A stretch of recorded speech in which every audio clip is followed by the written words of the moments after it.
Nous venons de voir comment configurer Tomcat au sein d'Eclipse pour en faciliter sa manipulation.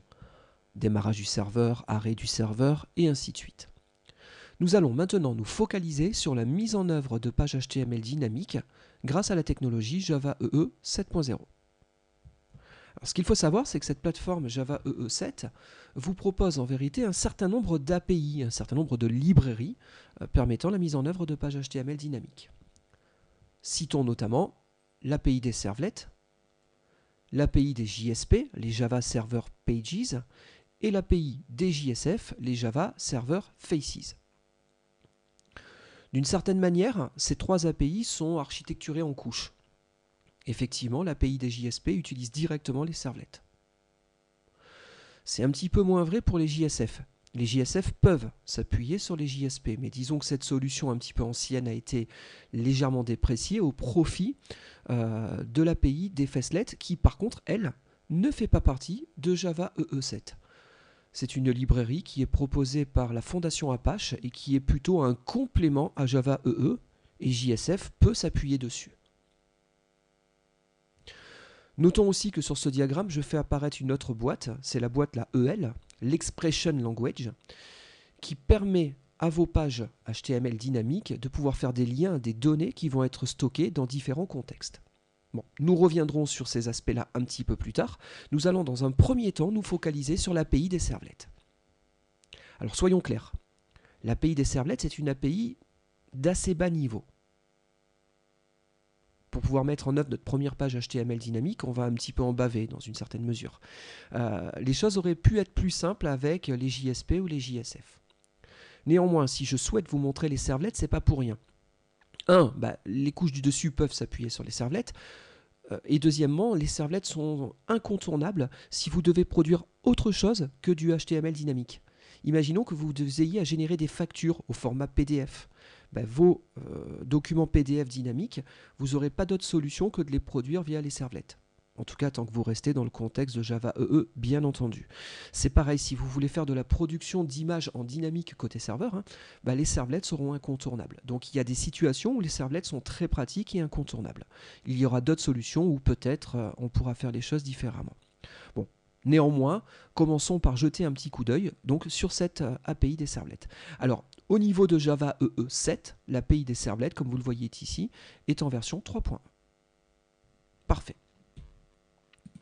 Donc, pour pouvoir manipuler tout ça, reprenons notre atelier de développement. Donc, nous avions notre serveur est démarré. Parfait. Et nous allons maintenant produire donc notre première page HTML dynamique. Donc pour ce faire, il me faut créer une servlet. Alors attention, si vous essayez de faire comme nous avions fait ici pour la page HTML, en faisant bouton droit, New, effectivement, on a bien un assistant pour produire une page HTML, mais cette page HTML sera statique. Et ici, rien ne fait référence à notre notion de servlet. Pourquoi? Parce qu'une servlet, c'est un bout de code Java. Et un bout de code Java, on ne va pas le déployer sur le serveur. Sur le serveur, on ne déploiera que les éléments nécessaires. Le code source Java doit rester côté projet. Par contre, effectivement, les points classes devront être produits dans ce répertoire WebInf. Donc, a priori, nous devrions pouvoir retrouver l'assistant des servlets au niveau du code Java. C'est le cas. Donc regardez, je clique sur cet assistant et donc il me demande de saisir quelques informations. Donc première information, le pactage dans lequel je vais mettre ma servlet. Donc regardez, je mets le pactage Hello, c'est notre application Hello World, et ici je vais appeler ma servlet Login. Là, il ne faut surtout pas cliquer sur Finish, on va cliquer plutôt sur Next, parce qu'il y a encore une autre information importante, c'est l'URL mapping. En gros, votre classe Java, vous voulez qu'elle réponde à quelle URL? Pour contrôler cet aspect-là, vous allez pouvoir spécifier la terminaison de l'URL. Donc ici, ils ont repris le nom de la classe. Si vous souhaitez, vous pouvez le supprimer et rajouter d'autres terminaisons, voire éditer une terminaison existante. Et par exemple, je peux dire que l'URL devra se terminer par /login, mais en minuscule. Attention, les URL sont case sensitive au niveau de Java EE. Ne vous trompez pas dans vos choix. Parfait, donc vérifiez bien la terminaison de l'URL. Une fois que vous avez fait ça, vous cliquez sur Finish. Normalement, ce code devrait apparaître. Alors, nous reviendrons un petit peu plus tard sur la notion de cycle de vie d'une servlette. Il y a des petites choses à savoir, sans quoi on pourrait faire des bêtises, notamment au niveau du constructeur. On ne peut pas faire tout ce qu'on pourrait imaginer au niveau de ce constructeur-là. Donc pour le moment, je botte un petit peu en touche, et pour l'heure, seules les méthodes doGet et doPost vont m'intéresser dans la mise en œuvre de notre servlette. Bon, notons que notre servlette doit dériver de la classe HTTP Servlet, qui est fournie par le standard Java EE, et notons que l'information de la terminaison de notre URL est placée au niveau de cette annotation qui s'appelle donc Web Servlet. Alors attention, ça c'est avec les technologies modernes. Pendant pas mal d'années, pour pouvoir configurer la terminaison de l'URL, on utilisait plutôt un fichier qui était localisé dans le WebInf. Regardez, là il ne va pas me servir à grand chose ce fichier, mais voyez au niveau du WebInf là, je ne trouve pas de document qui s'appellerait web.xml. Pour autant, je peux le générer très facilement. Je clique sur ce qu'on appelle ici le descripteur de déploiement. Ça c'est une vision de votre descripteur de déploiement. En vérité, le descripteur de déploiement, c'est notre fichier XML de configuration. Et donc vous avez vu, quand j'ai cliqué bouton droit et donc générer un descripteur de déploiement, il me l'a produit à ce niveau-là.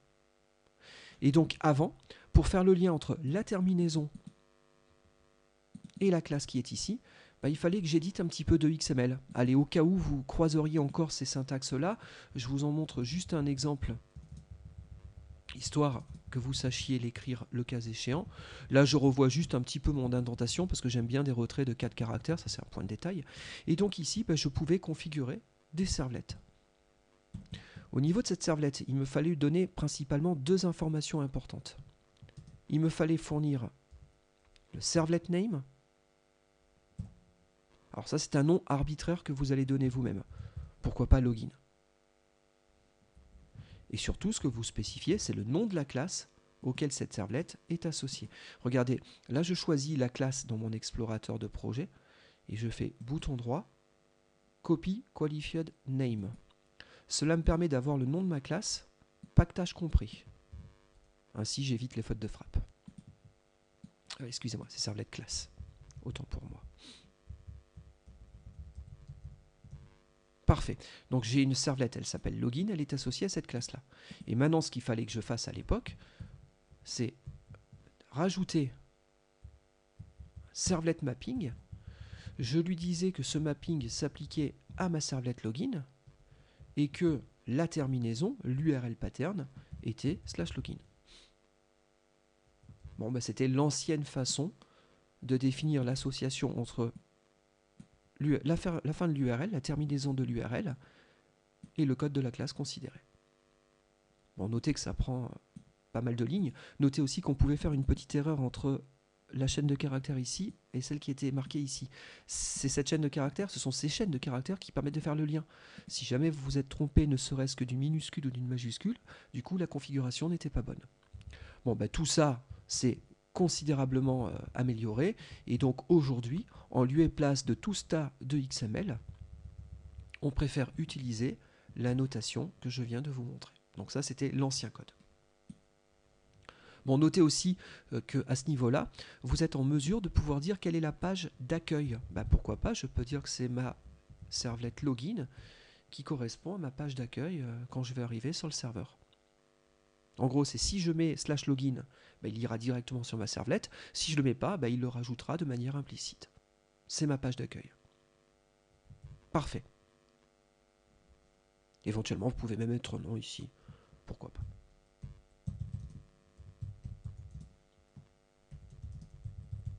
Voilà, parfait.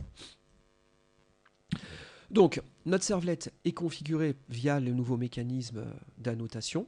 Et donc ici, j'ai principalement deux méthodes qui vont me permettre de travailler. Alors, je vais déjà commencer par le get. Alors, le get, c'est lorsque vous prenez un navigateur, que vous tapez l'adresse de votre page dans la barre d'adresse et que vous appuyez sur Entrée. Vous demandez à obtenir une ressource HTML. Il va donc falloir lui répondre. Donc, en gros, cette méthode doGet, elle a deux objets. L'objet request de type HTTP servlet request, elle correspond aux données qui arrivent du navigateur vers le serveur Tomcat. Et puis vous avez un autre objet qui s'appelle response. C'est grâce à cet objet-là que vous allez pouvoir produire le retour qui va être renvoyé au navigateur. Bon, souvent, la première ligne consiste à dire quel est le content type, le type de contenu que vous allez produire. Bah, ici, je vais produire du texte /HTML. Alors ça, c'est une information importante. Si vous renvoyez du texte plain, par exemple, on aurait pu ici mettre du texte plain. Dans ce cas-là, le navigateur considérerait votre page HTML comme étant du texte brut. Et donc, il n'interpréterait pas les tags HTML. Ce serait dommage. Donc, il faut que votre navigateur interprète les tags. Donc, on lui précise bien qu'on lui renvoie un contenu de type HTML. Notez que c'est ici que vous pourriez dire, si vous cherchiez à produire une image en dynamique ou un PDF, que vous diriez, bah attention, c'est un contenu de type PDF ou un contenu de type image. Une fois que nous avons fait ça, après ce qu'il faut, c'est qu'il nous faut un flux de sortie dans lequel nous allons écrire, un petit peu comme system.out. C'est qui va me le renvoyer? Ben, en vérité, c'est la réponse. Sur response, vous pouvez faire un get writer. Ça vous renvoie un objet de type printWriter. Et le type printWriter, c'est vraiment quelque chose qui est équivalent à system.out. Du coup, il faut savoir qu'un flux a obligation d'être fermé. Donc normalement, vous devriez faire un out.close. Mais disons que ça, c'est du vieux code Java. Aujourd'hui, on n'est plus obligé de explicitement marquer le close parce que le type printWriter implémente l'interface auto-closable. L'interface auto-closable vient depuis Java SE 7, depuis le Standard Edition 7, et donc certaines ressources peuvent être auto-terminées par la construction que l'on appelle le try with resources. C'est ce que je suis en train de faire ici. C'est-à-dire qu'à partir de là, le try va prendre en charge cette ressource-là. Quand tout sera terminé, le out.close sera fait de manière implicite. Vous avez ainsi la garantie que votre flux soit correctement fermé. Ça reste un try-catch classique, hein. Si vous voulez rajouter des catchs, vous pouvez le faire bien entendu. Bon là pour le coup, pour le moment, il y a des throws automatiques là, qui ont été demandés. Bon, à vous de vous adapter par rapport à votre gestion d'erreur. Dans tous les cas, je vais maintenant pouvoir commencer à produire mon HTML dynamique. Regardez, je vais déjà commencer par produire un doctype. Donc c'est un doctype de type HTML5. Et puis vous voyez, l'idée c'est vraiment de produire sur le flux tous les éléments de votre page. Donc là, je suis en train de produire le tag HTML. Bon, le tag HTML, bien entendu, devra être fermé. Maintenant, on le sait, une page HTML normalement constituée doit avoir un header et un body. Regardez, je fais du copier-coller pour me simplifier un petit peu la vie. Voilà, dans tous les cas, ici, nous avons le body, le slash body. On sait aussi que normalement, dans le header, on doit à minima avoir un title. Bon, je rajoute mon title.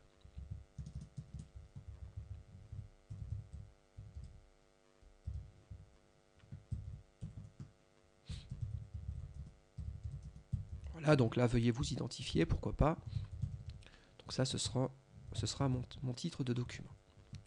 Très bien, maintenant dans le body, on va commencer à y mettre du contenu. Pourquoi pas un titre de niveau 1 bien visible, non pas dans le bandeau du navigateur, vous l'aurez compris. Donc ça, c'est vraiment notre titre de niveau 1. Et histoire de commencer à avoir un contenu un peu dynamique, alors c'est peut-être pas, c'est loin d'être parfait, mais c'est déjà histoire de commencer. Je vais rajouter ici un autre H2, un sous-titre de niveau 2. Et regardez, ici je vais clore la chaîne de caractères, puis je vais faire une petite concaténation. Ce que je vais lui injecter, c'est une date. Donc c'est dans le package java.util.date. Et donc l'idée, voilà, c'est de concaténer la date du serveur au niveau de la page. Et donc ainsi, ma page va vraiment être dynamique. Allez, on va tester ça déjà. On va aller un petit peu plus loin par la suite, mais déjà on va tester ces quelques premières lignes. Donc on est d'accord, dans le doGet, on spécifie le type de contenu qu'on renvoie, et ici nous avons le contenu à renvoyer. On le fait un petit peu de la même manière que ce que vous auriez pu produire comme contenu au niveau d'une console classique. Sauf qu'à ce niveau-là, on a bien du code Java qui va s'exécuter, qui va renvoyer une information dynamique, la date du jour. Allez, est-ce que ça marche ?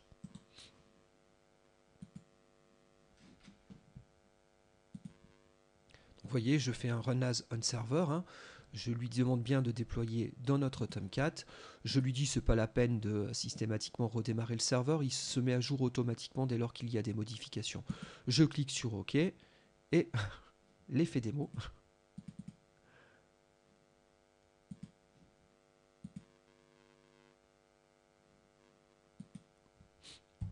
Voilà, bon, je ne sais pas pourquoi il n'avait pas bien redémarré, mais cette fois-ci, donc tout va bien. Et donc, veuillez vous identifier, et puis nous retrouvons ici la date. Parfait. Alors, ce que vous pouvez faire, c'est bouton droit. Alors, du coup, je prends l'URL de la page, je la mets dans un vrai navigateur. Voilà.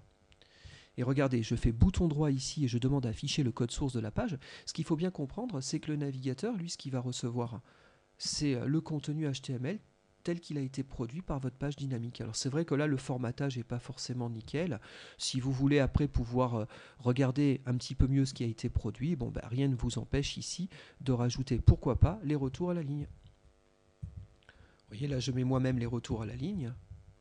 Alors c'est à vous de si vous le souhaitez, hein, c'est à vous de le gérer.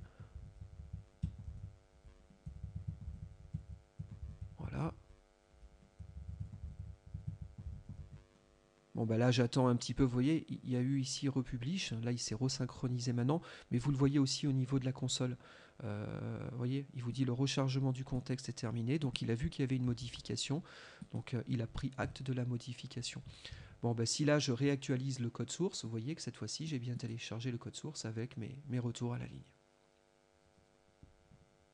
Et là j'ai ma page.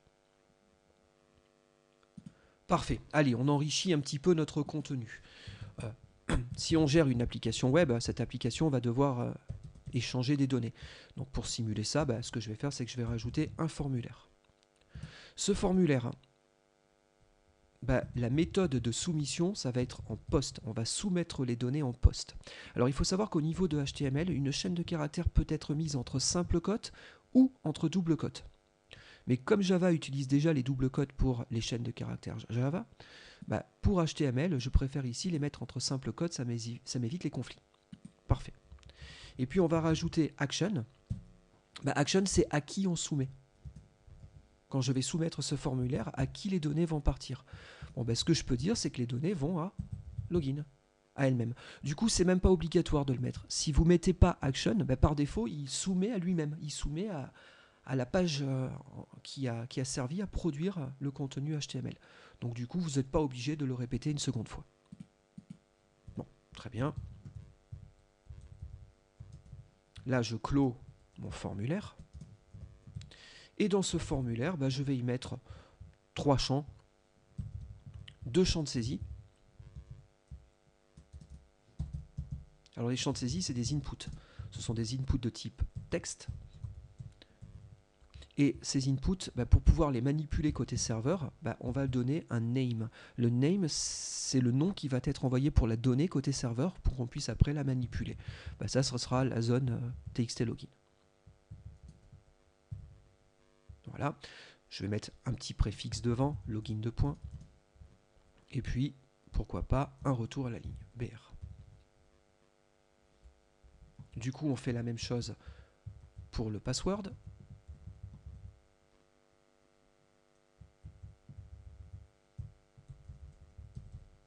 Voilà, txt password. Je rajoute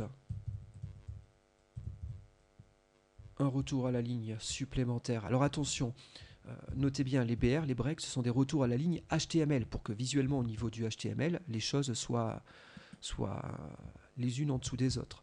Le anti/n, c'est pour que le code source HTML, lui aussi, soit correctement formaté. Donc ça, c'est pour l'interprétation HTML, ça, c'est pour la lecture du code HTML en code source. Donc parfait là-dessus. Et je rajoute un dernier input. Mais cet input, je vais l'appeler btn connect. Et il sera de type submit. Donc c'est le bouton de soumission. Si vous voulez que les données du formulaire partent, vous avez l'obligation d'avoir un bouton de soumission. Qui plus est, les données doivent aussi être localisées entre le tag form et le tag /form. Si vous mettez vos inputs en dehors, les données ne partiront pas au serveur. Et puis là, les dernières petites améliorations. Ici, je vais mettre un champ password pour ne pas voir ce qui sera saisi. Je sauvegarde. Ici, vous attendez que le contexte soit encore une fois rechargé. Ça vient de passer. Et donc, du coup, vous pouvez regarder le résultat de votre page HTML. Parfait. Et vous voyez, la page, elle s'auto-soumet. Alors pourquoi le formulaire revient à chaque fois que je clique? Ça, c'est à cause d'une petite astuce qui est ici. Pour le moment, le doPost redonne la main à qui? Au doGet. Nous allons changer un petit peu les choses à ce niveau-là. Donc, qu'est-ce qu'on va faire côté serveur? L'idée côté serveur, c'est de récupérer les données qui ont été saisies. Donc, regardez, je vais prendre un string login. Et ce login, c'est quoi? Dans ma request, on est d'accord, lorsque je vais cliquer sur valider, j'aurai saisi des informations ici. Quand je clique, j'ai une nouvelle requête HTTP qui part de mon navigateur à destination du serveur. Dans cette requête, sont stockées les données du formulaire. Et là, vous allez pouvoir, via le nom du champ que vous souhaitez récupérer, retrouver la valeur associée. Le nom du champ que vous allez devoir mettre ici, c'est très exactement le name que vous avez au niveau de votre input name. Donc là, si je récupère txt login, je viens de récupérer mon login. Ici, je récupère mon password.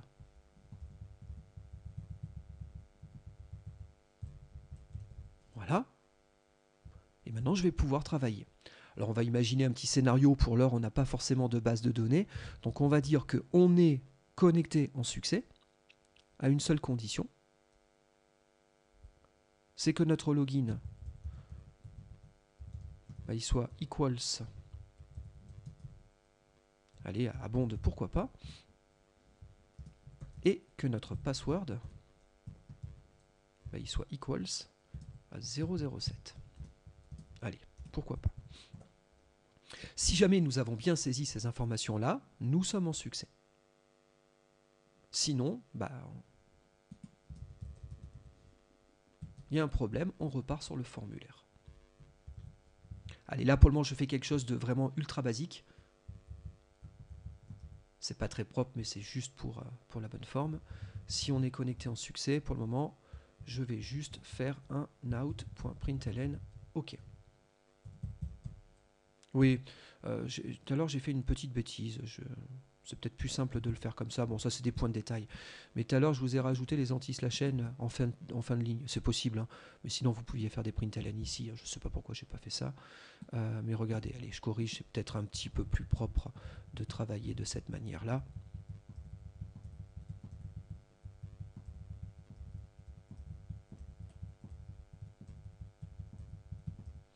Voilà. Et puis du coup, vous pouvez reprendre les anti/n et éventuellement ne plus les marquer sous cette forme. Bon, ça revient au même, hein.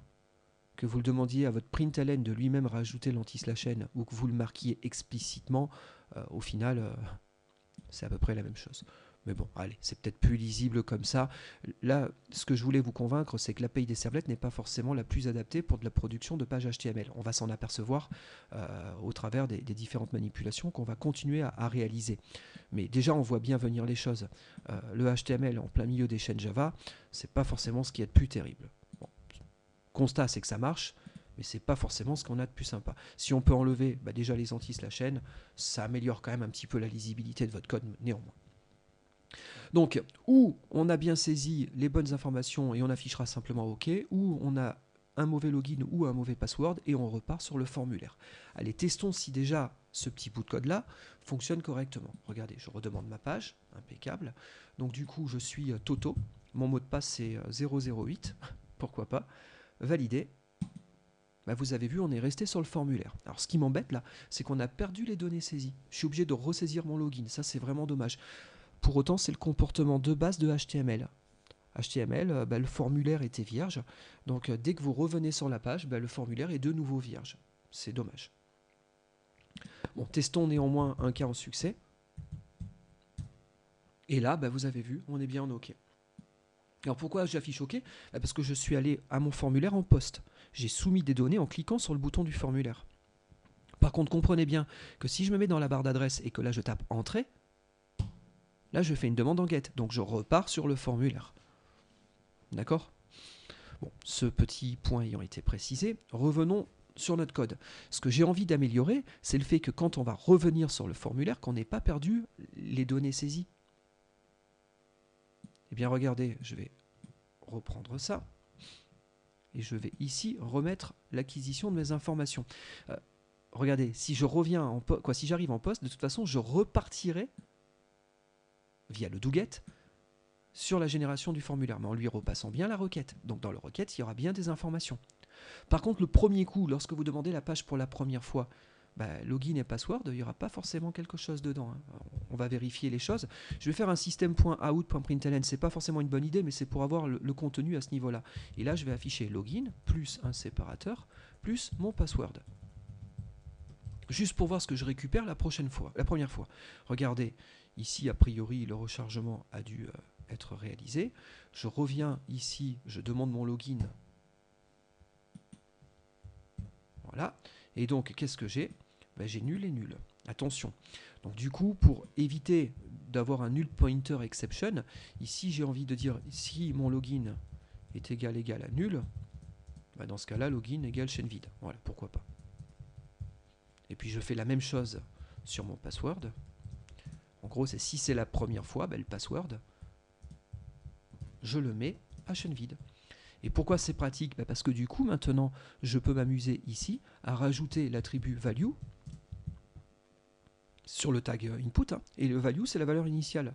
Ce qu'il faut, c'est que cette valeur initiale soit dynamique. D'où l'intérêt de la servlette. Il faut que je puisse lui mettre le contenu en fonction du contexte dans lequel je suis. Bon, si vous faites ça, vous allez voir, votre page va se souvenir des informations précédemment saisies. Regardez, j'attends que le contexte se recharge. Voilà. Je reviens ici, je redemande ma page. Donc impeccable, j'ai mon formulaire. Je tape Toto, mot de passe 008. Je fais valider. Vous avez vu, on voit que ici ça scintille. Il y a bien des allers-retours sur le serveur. De toute façon, on peut le voir autrement.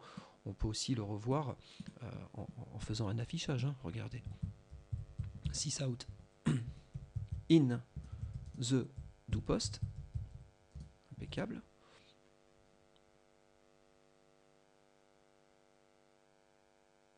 La page va se recharger dans quelques secondes. Voilà. À partir de là, je reposte mon formulaire et donc je suis bien rentré dans le doPost. Pour autant, maintenant, je conserve les valeurs initialement saisies. Allez, on rajoute une toute petite chose HTML5, autofocus. L'autofocus permet de mettre le curseur directement au niveau du formulaire. C'est un petit peu plus sympa. Et donc, vous avez vu la première fois, la chose est à ce niveau-là. Maintenant, je me connecte en succès. Allez, j'ai fait une erreur encore une fois. Une dernière fois, cette fois-ci, c'est en succès. Cette fois-ci, on a bien été authentifié. Donc là, cette fois-ci, on commence vraiment à avoir une vraie page dynamique. Alors ok, on avait la date déjà, dans un premier temps, mais là, on rajoute aussi les valeurs du formulaire qui sont maintenues entre chaque aller-retour au niveau du serveur. Allez, histoire de finir un petit peu sympathiquement cette démo, je vais rajouter ici un nouveau fichier. Je vais l'appeler style.css. Voilà. Et puis on rajoutera juste un petit peu de décoration. D'accord. Les titres de niveau 1, le text line, on le mettra centré. On fera pareil pour le titre de niveau 2, pourquoi pas. Et puis, allez, pareil pour le contenu d'un formulaire. Voilà. Déjà, le fait d'avoir mis ça, regardez, alors, bien entendu, faut-il lier cette feuille de style CSS à la page HTML dans laquelle vous êtes? Bien entendu. Voilà. Donc ça, c'est notre tag link.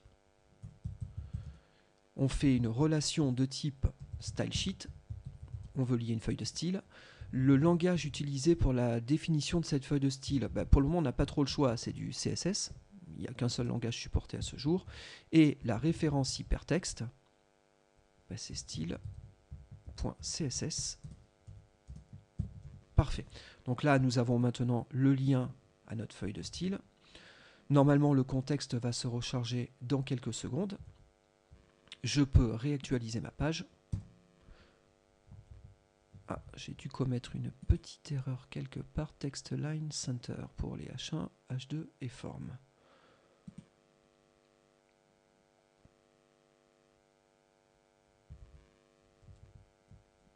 Alors là, regardez, je fais un F12 et je vais voir pourquoi il n'arrive pas à charger mon fichier. Ah, j'ai fait une erreur, excusez-moi. Je ne sais pas si vous avez bien fait attention, mais j'ai mis mon fichier style.css dans le WebInf. Alors c'est très bien. Ça me permet au moins de vous expliquer une chose. Ce répertoire WebInf va contenir des informations critiques au niveau de votre application. Il est hors de question que des utilisateurs quelconques puissent télécharger les données contenues dans ce dossier-là. Donc mon fichier style CSS, bon déjà je le chargeais mal parce que je ne le cherchais pas au bon endroit, mais qui plus est, même si j'avais modifié mon contenu pour pourquoi pas mettre un WebInf ici, bah, notez que ça n'aurait pas forcément mieux marché. Je n'ai pas droit d'aller télécharger les informations dans ce dossier-là. Bon. Il me suffit simplement de le déplacer et de bien le mettre dans le web content. Faites attention donc quand vous créez vos fichiers à où est-ce que vous les mettez. Mais si je le mets bien au bon endroit, ben voici mon formulaire maintenant est un petit peu centré. Ce qui est dommage, c'est que là, les deux champs ne sont peut-être pas bien alignés. Bon ben regardez, je retoque encore 2 secondes ma page pour un petit peu améliorer la chose. Je vais enlever mon input ici. Là, je vais juste mettre ce champ, mais je vais le mettre dans un span. Voilà. Je vais lui mettre une classe de style. Ce sera label, pourquoi pas. Non, mieux, je suis idiot. Je vais mettre un label directement, un tag label. Je vous explique à quoi il sert dans quelques instants. Et je dis qu'il est for key, mais qu'il est for txt login. Alors attention à un petit point de détail.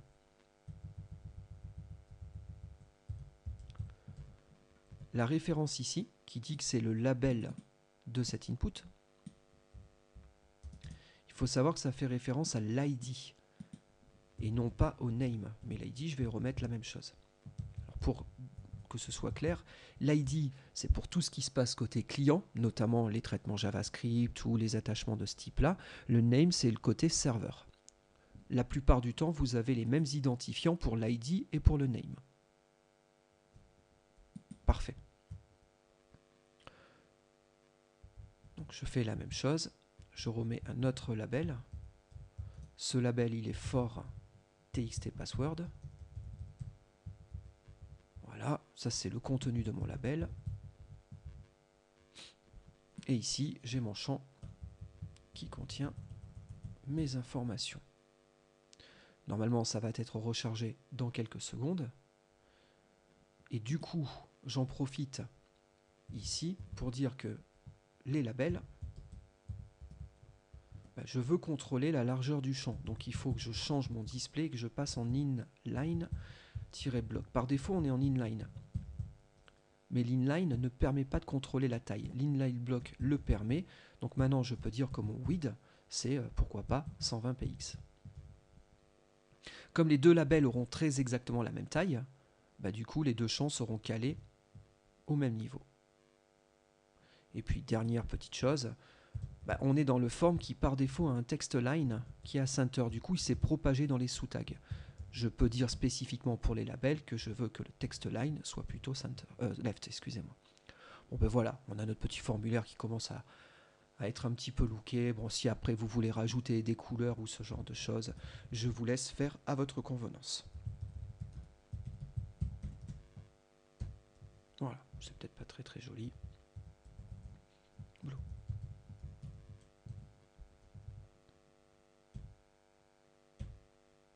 Le temps que le fichier soit modifié sur le serveur. Et donc voilà, c'était juste histoire de mettre un petit peu de couleur. Je vous laisse après habiller votre page à votre convenance. Donc voilà qui clôt ce premier exemple de servlet. Alors nous allons continuer à travailler sur nos servlets un petit peu plus tard, mais disons que pour le moment, voici ce premier exemple terminé. Je pense que c'est clair. On peut faire un premier constat, c'est que c'est très bien d'avoir du Java parce que ça nous permet d'avoir du code côté serveur qui va nous permettre de faire des contrôles. On voit notamment ici l'exemple de la vérification des données qui ont été soumises. Pour autant, pour la production de HTML à proprement parler, c'était pas terrible. Alors certains d'entre vous ont peut-être une idée là qui vient de leur arriver, c'est de dire oui, pourquoi on n'aurait pas pu mettre le formulaire directement dans une page HTML? Parce qu'une page HTML ne peut pas être dynamique. Si je veux que le contenu évolue au fur et à mesure des allers-retours vers le serveur, il faut que j'ai du code côté serveur qui déclenche. Donc la servlette me sert à ça. Bon, du coup, c'est vrai que la production du HTML ici, c'est pas forcément ce qui est le plus sympa. Un point qui peut-être peut vous embêter, mais ici, quand vous faites du contrôle espace, du coup, il n'y a pas d'assistance. On ne vous sort pas la liste de tous les tags existants en HTML qu'on peut mettre à l'intérieur d'un form. C'est peut-être vu comme étant dommage. Donc ce qu'on va voir dans le prochain tuto, c'est qu'on peut mettre en place ce qu'on appelle des JSP, les Java Server Page, et ces JSP permettent de simplifier cette partie-là, c'est-à-dire la prise en charge du HTML. Donc on va dans le prochain tuto essayer de refaire à peu près l'équivalent pour pouvoir comparer les servlettes et les JSP et voir si les JSP sont meilleurs ou non. Donc je vous dis à tout de suite, et donc merci de votre attention.